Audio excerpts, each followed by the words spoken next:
사랑하는 새벽나라 친구들 반갑습니다. 여러분과 함께 말씀을 나눌 신대종 전도사입니다. 오늘도 예배하는 우리에게 주님의 은혜가 풍성하시길 소망합니다. 주일날 예배를 드릴 때 제가 방금 한 인사처럼 은혜를 많이 받으라고 인사를 합니다. 오늘 예배 참 은혜로웠습니다. 오늘 예배 은혜 많이 받았습니다. 그런데 조금의 시간만 지나면 그 은혜를 모두 기억하지 못하는 것 같습니다. 저부터도 그래요. 예배를 잘 드리고 은혜 받고 또 우리 중고등부 친구들과 기쁨의 예배를 잘 드리고 집에 가는 길에 벌써 운전하면서 받은 은혜를 다 까먹고 집에 가는 것 같아요. 아주 작은 삶의 모습에서부터 은혜를 잊어가는 우리에게 필요한 것은 결국 보이지 않지만 우리에게 늘 부어주시는 주님의 은혜가 충만한 삶을 살아가는 것입니다. 오늘 제자들의 모습에서도 은혜를 잊고 눈에 보여지는 기적만을 바라는 모습을 보이는데 예수님께서 진정 우리에게 원하시는 믿음의 모습은 무엇인지 생각하며 살아가는 우리가 되기를 소망합니다. 오늘 말씀의 제목은 보이는 게 다가 아냐입니다. 오늘의 말씀은 마가복음 8장 1절에서 13절입니다. 그 무렵 또 수많은 사람들이 모여들었습니다. 그들에게 먹을 것이 없었기 때문에 예수께서 제자들을 불러 말씀하셨습니다. 저들이 나와 함께 있은 지 벌써 3일이 지났는데 먹을 것이라고는 없으니 참 불쌍하다. 멀리서 온 사람도 있으니 굶겨 보냈다가는 가다가 도중에 쓰러질 것이다. 제자들이 말했습니다. 하지만 이렇게 빈 들에서 이 사람들을 다 먹일 만한 빵을 어디서 구하겠습니까? 예수께서 물으셨습니다. 너희에게 빵이 얼마나 있느냐? 제자들이 대답했습니다. 7개입니다. 예수께서 사람들에게 땅에 앉으라고 말씀하셨습니다. 그러고는 빵 7개를 가지고 감사기도를 드린 후 떼어 제자들에게 주면서 사람들 앞에 가져다 두라고 하셨습니다. 그래서 제자들은 그렇게 했습니다. 그들에게는 작은 물고기도 조금 있었습니다. 예수께서는 물고기도 감사기도를 드린 후 제자들을 시켜 나눠주라고 하셨습니다. 사람들이 배불리 먹고 나서 제자들이 남은 조각들을 거두어 보니 7광주리에 가득 찼습니다. 거기에는 대략 4,000명의 남자가 있었습니다. 예수께서 그들을 돌려보내시고는 제자들과 함께 배를 타고 달마누다 지방으로 가셨습니다. 바리새파 사람들이 와서 예수께 시비를 걸기 시작했습니다. 그들은 예수를 시험하려고 하늘로부터 오는 표적을 구했습니다. 예수께서는 깊이 탄식하시며 말씀하셨습니다. 이 세대가 왜 표적을 구하느냐? 내가 너희에게 진실로 말한다. 이 세대는 어떤 표적도 받지 못할 것이다.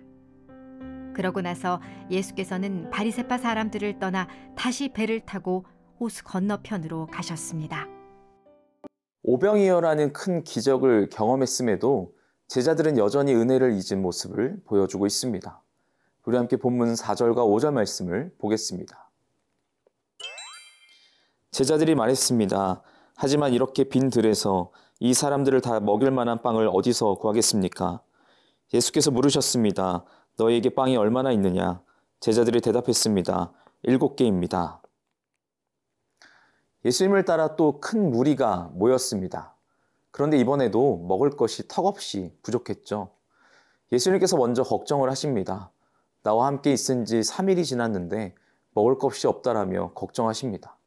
그렇게 제자들의 걱정은 덩달아 증폭되었고 이 많은 사람을 먹일 빵을 어디서 구할 수 있겠습니까? 오병이어 때를 기억도 하지 못하는 모습으로 다시 예수님께 어떻게든 해주실 것을 원하고 있죠.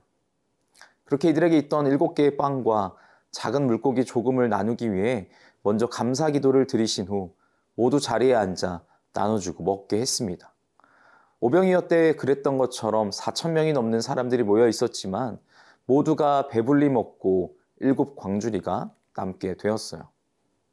또 한 번 예수님께서 기적을 보여주신 것이죠.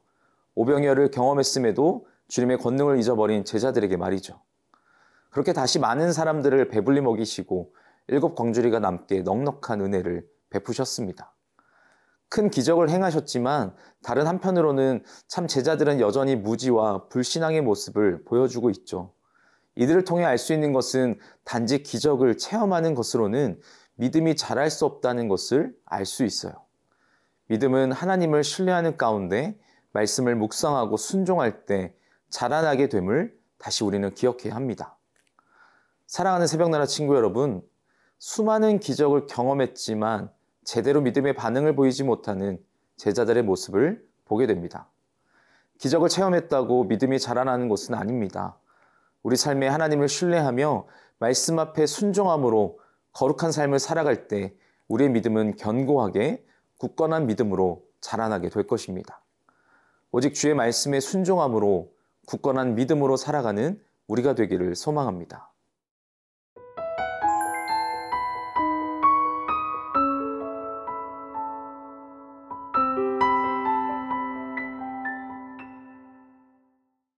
(4,000명을) 먹이신 기적을 행하신 후 달마누다 지방으로 이동하셨는데 그곳에서 바리새파 사람들은 예수님을 향해 표적을 구했습니다. 우리 함께 본문 11절과 12절 말씀을 보겠습니다. 바리새파 사람들이 와서 예수께 시비를 걸기 시작했습니다. 그들은 예수를 시험하려고 하늘로부터 오는 표적을 구했습니다. 예수께서는 깊이 탄식하시며 말씀하셨습니다. 이 세대가 왜 표적을 구하느냐? 내가 너희에게 진실로 말한다. 이 세대는 어떤 표적도 받지 못할 것이다.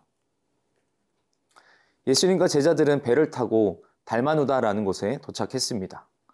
예수님은 앞서 행하신 일을 통해 제자와 유대인들이 당신이 메시아임을 깨닫기 원하셨을 것입니다. 그러나 예수님을 찾아온 바리새파 사람들은 마치 예수님이 지금까지 보이신 표적들을 본 적 없고 전혀 모른다는 듯이 하늘로부터 오는 표적을 요구합니다. 예수님이 치료한 사람이 몇 명이며 5병이어 7병이어 사건을 통해 빵을 먹은 사람이 몇 명인데 표적을 보이라고 하니 정말 황당함을 넘어 보아야 할 것을 보지 못하는 마음이 아픈 상황인 것이죠.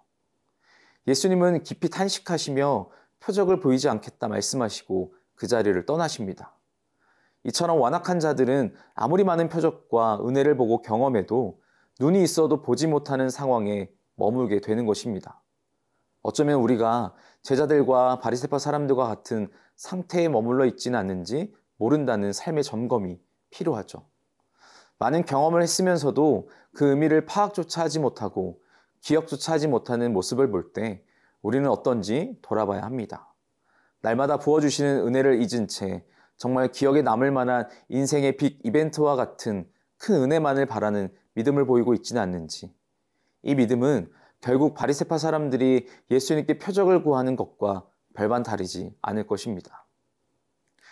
사랑하는 새벽나라 친구 여러분, 이 시대를 살아가는 우리가 하나님 앞에 보여야 할 참된 믿음의 반응은 하나님을 향해 표적을 구하는 것이 아니라 우리가 얼마나 더 하나님의 말씀을 묵상하고 순종함으로 세상과 구별되게 살아가는가, 그래서 말씀을 의지함으로 하나님과 얼마나 동행하며 살아가는가가 더 중요함을 기억하는 우리가 되기를 축복합니다.